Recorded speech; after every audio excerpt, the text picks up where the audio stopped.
Well, the other day I was on my computer doing Facebook, I believe, or something, and all of a sudden my monitor just went completely blank. So I ended up having to use a laptop for the next couple of days. And so anyways, I brought the computer out here to the shop and hooked it up. I blew it all out.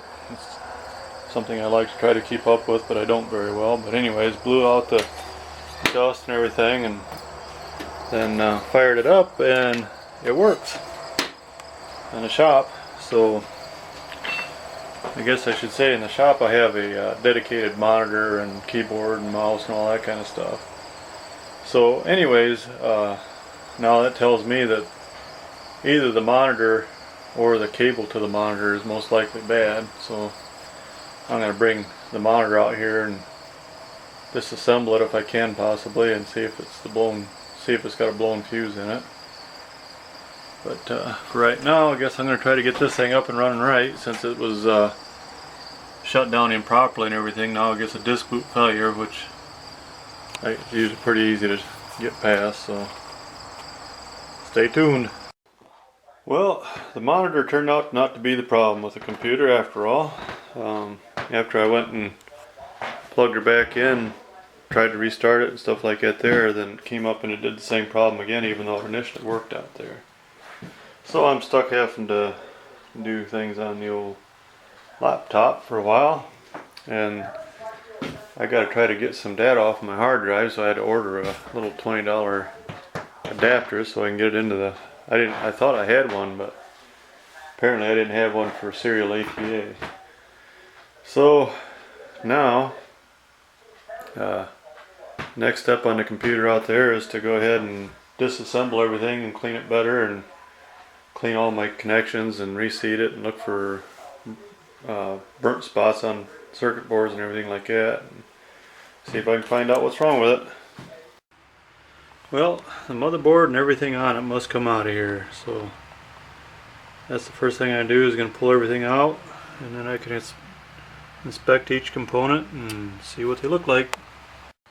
Well, one of the things I noticed right off the bat is my thermal paste on my processor. The heatsink had dried out pretty bad actually, and so I might have been overheating on the processor, which would do exactly what it was doing. So I'm going to clean that up and reapply paste to that. And while I got it apart, I might as well go ahead and go through all the other components too, though. But hopefully that'll be the problem and I can get her going again. Okay. Processor nice and clean, nice and shiny, you can even read it now. Heatsink nice and copper looking. But wait, look what I found here. See that capacitor right there? That one right there. That one right there. That one right there.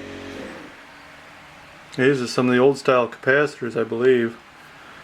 There was a period, I can't remember what year it was, but a couple of years actually, where they was getting bad capacitors, and they was only lasting a certain amount of time, then they was failing.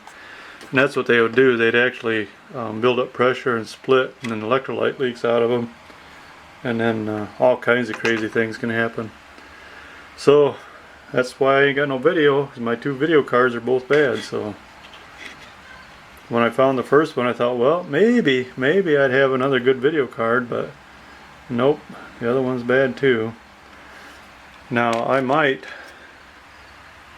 depending on how I feel about it, I might actually solder in to the capacitors, but actually probably not, because if two of them are gone now, then the other ones, if I was to keep on running it, would soon go too. So I think we're looking at having to buy some video cards, looks to me. So, and being that this system's actually 6 years old, I might be looking at just maybe rebuilding it. I don't know. Let's see what I can buy used video cards on eBay for, or something like that maybe.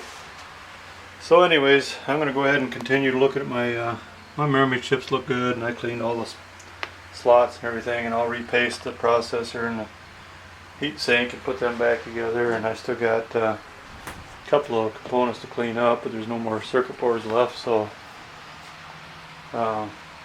most likely that's the problem.